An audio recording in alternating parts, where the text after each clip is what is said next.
10 years of blood, sweat and everything. మీరు కూడా ఈరోజు ఈ స్టేజ్ నుంచి మొదలు పెడితేనే కమింగ్ అప్ డేస్ లో ఇంకా గ్రోత్ అండ్ ఆల్ చూడగలుగుతారు.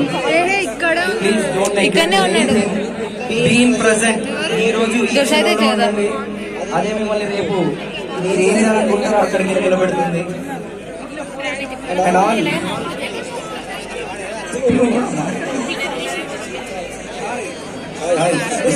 హాయ్,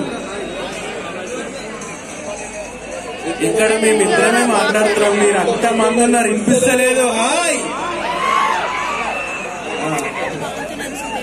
సో డైలీ మన లైఫ్ ఏదైనా పని చేయాలంటే, ఏదైనా చదువుకోవాలంటే కానీ కొంచెం మోటివేషన్ కావాలి. మోటివేషన్ కావాలా లేదా? అది ఒకరు ఇచ్చినా ఇవ్వకపోయినా సెల్ఫ్ కాన్ఫిడెన్స్ కావాలి. అది మీ అందరి నుంచి రావాలి. సో మా లైఫ్ లో ఏదైనా